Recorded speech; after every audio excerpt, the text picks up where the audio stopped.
ओम हयग्रीवाय नमः। ओम महाविष्णवे नमः। ओम केशवाय नमः। ओम मधुसूदनाय नमः। ओम गोविंदाय नमः। ओम पुंडरीकाक्षाय नमः। ओम विष्णवे नमः। ओम विश्वंभराय नमः। ओम हरये नमः। ओम आदित्याय नमः। ओम सर्ववागीशाय नमः। ओम सर्वाधराय नमः। ओम सनातनाय नमः। ओम निराधाराय नमः। ओम निराकाराय नमः। ओम निरीशाय नमः। ओम निरुपद्रवाय नमः। ओम निरंजनाय नमः। ओम निष्कलंकाय नमः। ओम नित्यतृप्ताय नमः। ओम निरामयाय नमः। ओम चिदानंदमयाय नमः। ओम साक्षिणे नमः। ओम शरण्याय नमः। ओम सर्वदायकाय नमः। ओम श्रीमते नमः। ओम लोकत्रयाधीशाय नमः। ओम शिवाय नमः। ओम सारस्वतप्रदाय नमः। ओम वेदोद्धत्रे नमः। ओम वेदनिधये नमः। ओम वेदवेद्याय नमः। ओम पुरातनाय नमः। ओम पूर्णाय नमः। ओम पूरयित्रे नमः। ओम पुण्याय नमः। ओम पुण्यकीर्तये नमः। ओम परात्पराय नमः। ओम परमात्मने नमः। ओम परस्मै ज्योतिषे नमः। ओम परेशाय नमः। ओम पारगाय नमः।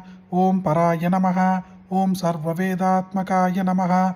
ओम विदुषे नमः। ओम वेदवेदांगपारकाय नमः। ओम सकलोपनिषद्वेद्याय नमः। ओम निष्कलाय नमः। ओम सर्वशास्त्रकृते नमः। ओम अक्षमालाज्ञानमुद्रायुक्त हस्ताय नमः। ओम वरप्रदाय नमः। ओम पुराणपुरुषाय नमः। ओम श्रेष्ठाय नमः। ओम शरण्याय नमः। ओम परमेश्वराय नमः। ओम शांताय नमः। ओम दान्ताय नमः। ओम जितक्रोधाय नमः। ओम जितामित्राय नमः। ओम जगन्मयाय नमः। ओम जन्ममृत्युहराय नमः। ओम जीवाय नमः। ओम जयताय नमः। ओम जाट्यनाशनाय नमः। ओम जपप्रियाय नमः। ओम जपस्तुत्याय नमः। ओम जपकृते नमः। ओम प्रियकृते नमः। ओम विभवे नमः। ओम विमलाय नमः। ओम विश्वरूपाय नमः। ओम विश्वगोप्त्रे नमः। ओम विधिस्तुताय नमः। ओम विधिविष्णुशिवस्तुताय नमः। ओम शांतिदाय नमः। ओम क्षान्तिकारकाय नमः। ओम श्रेयःप्रदाय नमः। ओम श्रुतिमयाय नमः। ओम श्रेयसाम्पतये नमः। ओम ईश्वराय नमः। ओम अच्युताय नमः। ओम अनंतरूपाय नमः। ओम प्राणदाय नमः। ओम पृथिवीपतये नमः। ओम अव्यक्ताय नमः। ओम व्यक्तरूपाय नमः। ओम सर्वसाक्षिणे नमः।